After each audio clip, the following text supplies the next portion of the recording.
రాజ్యాధికారి పట్ల నుంచి పోటీ చేసిండు. అన్న పేరేం పేరు? సతీష్. ఏం చేస్తావు? ఎంత పెట్టావు? డబ్బులు పెట్టినావా? డబ్బులు ఏం పెట్టలేదు. నేను ఓట్లప్పుడు నిలబడ్డప్పుడు కూడా వాళ్ళని ఒకటే అడిగిన, నన్ను గెలిపియండి, నాతో పని చేయించుకోండి, నేను అధికారం కోసం రాలేదు, మీకు సేవ చేయడానికి వచ్చాను అనే విధానంతో పోయినా తిరిగిన నన్ను గెలిపించిండు. అదే విధంగా ప్రజలకు కూడా అదే సేవలు అందించడానికి ఉన్నా. సో ఇక్కడ ఇందిరా పార్కు ధర్నాకు విషయంలో అంటే బీసీలని అణచివేయడానికి అగ్రవర్ణ కులాలు బాగా ముందుండి తొక్కేయడానికి ముందు కుట్రలు చేస్తున్నారు.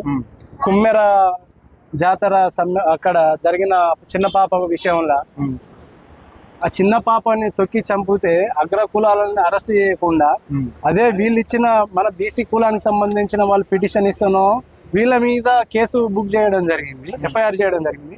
మరి వాళ్ళు ఇచ్చిన దానికి ఎందుకు ఎఫ్ఐఆర్ చేయలేదు అర్థం కావట్లేదు. మనం కూడా బీసీ వాళ్ళు కూడా ఒకసారి ఆలోచించాలి. మనకు మనమే తొక్కేసుకుంటూ వాళ్ళని గద్దెనెక్కిస్తున్నాం. మనం ముందంటూ నడుచుకుంటూ ఆ కేసు ఇప్పుడు వాళ్ళు అక్కడ జరిగిన సంఘటన బట్టి అదే అగ్రకులాలకు వెల్మస్ కానీ రెడ్డిస్ కానీ జరిగేది ఉంటే ఈ పాటికి బీసీల మీద ఎప్పుడో అట్రాసిటీ శిక్షలు కానీ ఇంకేదైనా ఎఫ్ఐఆర్ కానీ స్పాట్ ఇమ్మీడియట్ 24 hours ఎఫ్ఐఆర్ చేసి లోపలేసేవాళ్ళు మనల్ని.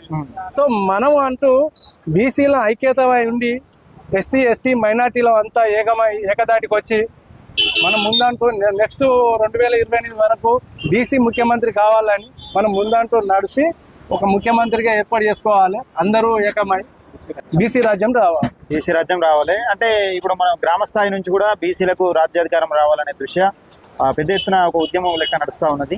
భూపాలపల్లి జిల్లాకు సంబంధించి అంటే డబ్బులు పెట్టకుండా ఒక వార్డు మెంబర్ గెలిచి నిజంగా నాతో నిజాయితీగా ఒక 4 వార్డు మెంబర్లు గెలిపించుకున్నారు.